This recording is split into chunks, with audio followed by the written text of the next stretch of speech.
दोस्तों, भारतीय कानून के तहत तलाक लेना इतना मुश्किल है कि एक व्यक्ति की कई बार तकरीबन पूरी उम्र खप जाती है, खासकर पुरुषों के मामले में, क्योंकि महिलाओं के पास कई सारे विकल्प अवेलेबल हैं, कई सारे ऑप्शंस हैं तलाक लेने के उनके पास।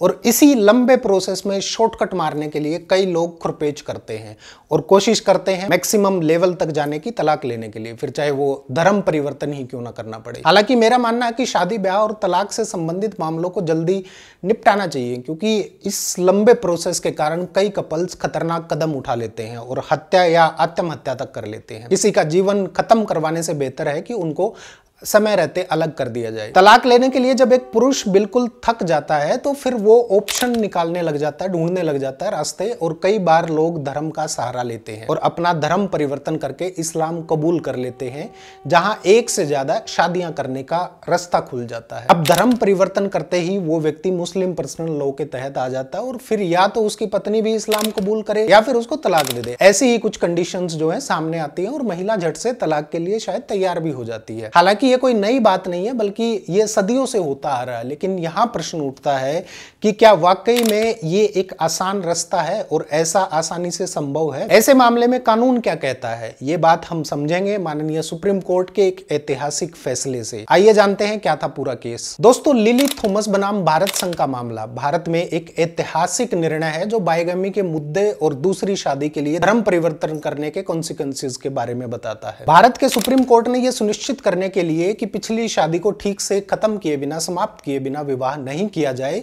जिससे बाइगमी को रोका जा सके, द्विविवाह विवाह को रोका जा सके, कुछ निवारक उपाय किए हैं। इस प्रसिद्ध मामले में श्रीमती सुष्मिता घोष ने 10 मई 1985 को हिंदू रीति रिवाजों और परंपराओं के अनुसार श्री ज्ञानचंद घोष से शादी की थी।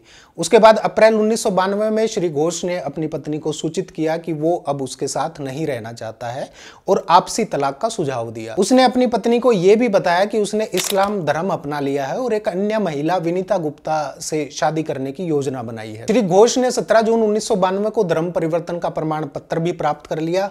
अब अपने पति के इरादे से चिंतित होकर श्रीमती घोष ने अपने पति को विनीता गुप्ता नाम की महिला से शादी करने से रोकने के लिए अदालत का दरवाजा खटखटाया और इस मामले में दो मुद्दों को प्रमुखता से प्रोमिनेंटली जो है उठाया गया। पहला, क्या कोई हिंदू पुरुष इस्लाम अपनाने के बाद किसी अन्य महिला से शादी कर सकता है, और दूसरा मुद्दा था, क्या कोई हिंदू पुरुष भारतीय दंड संहिता की धारा 494 के तहत अगर कोई पुरुष अपनी पहली शादी को तोड़े बिना दोबारा शादी करता है तो क्या वो द्विविवाह या बाइगमी के लिए उत्तरदायी होगा। अब इस पूरे मुद्दे पर कोर्ट का कहना था कि अगर कोई हिंदू पुरुष केवल दोबारा शादी करने और लीगल कॉन्सिक्वेंसेस से बचने के लिए दूसरे धर्म में परिवर्तित होता है तो ये आस्था का वास्तविक रूपांतरण नहीं है। कोर्ट ने इस बात पर भी जोर दिया कि धर्म बदलने से शादी अपने आप खत्म नहीं हो जाती। यदि कोई व्यक्ति शादीशुदा होते हुए भी इस्लाम अपनाता है तो उसे भारतीय दंड संहिता की धारा 494 के तहत कानूनी परिणाम भुगतने पड़ सकते हैं।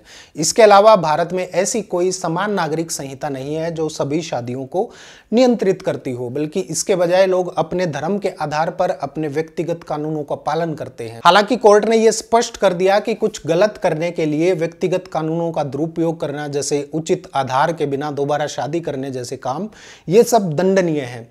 इसके अलावा यूसीसी के सवाल पर चर्चा करते हुए कोर्ट ने कहा कि भारत जैसे विविधतापूर्ण देश में जहां लोग अलग अलग धर्मों और मान्यताओं का पालन करते हैं, संविधान निर्माताओं को विभिन्न पृष्ठभूमि के लोगों को एकजुट करने की चुनौती का सामना करना पड़ा। संविधान के नीति निर्देशक सिद्धांत इस विविधता को पहचानते हैं और उनका सम्मान करते हैं, जिनका उद्देश्य अलग अलग धर्मों के लोगों के बीच एकता को बढ़ावा देना है। एक समान कानून एक वांछनीय लक्ष्य है, लेकिन इसे एक साथ लागू करने से राष्ट्रीय एकता को नुकसान पहुंच सकता है।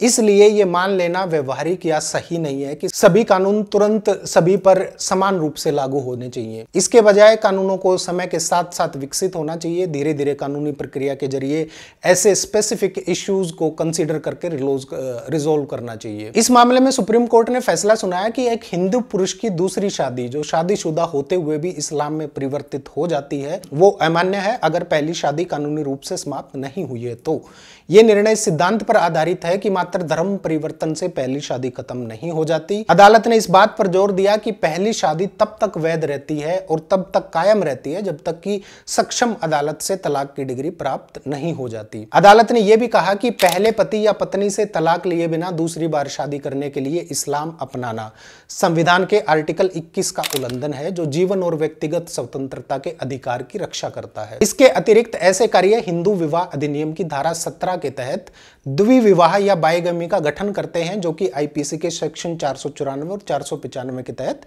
दंडनीय है। अदालत के इस फैसले ने हिंदू कानून में विवाह की पवित्रता का सम्मान करने की आवश्यकता पर भी प्रकाश डाला है।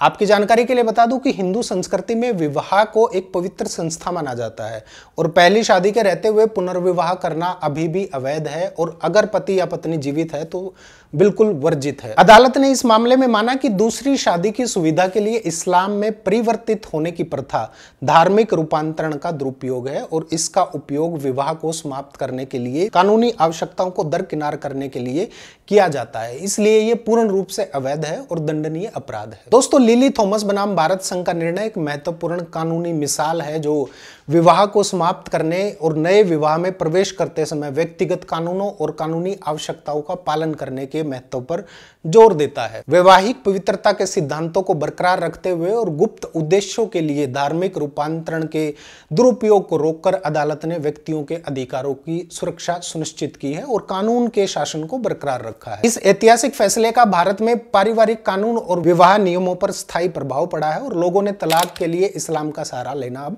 बंद कर दिया है। इस केस में कंफ्यूज होने की जरूरत नहीं है। लिली थॉमस एक सक्रिय वकील थी जिन्होंने महिलाओं के अधिकारों की वकालत करते हुए कई सारी जनहित याचिकाएं दायर की हैं। साल 2019 में उनका निधन हो गया। इस केस के साथ साथ 85 साल की उम्र तक पहुंचते पहुंचते उन्होंने सुप्रीम कोर्ट के कई ऐतिहासिक फैसले करवाए हैं। वो लिली थॉमस ही थी जिन्होंने साल 2013 में सुप्रीम कोर्ट से एक ऐतिहासिक फैसला जीता जिसने जन प्रतिनिधित्व अधिनियम 1951 के एक प्रावधान को रद्द कर दिया।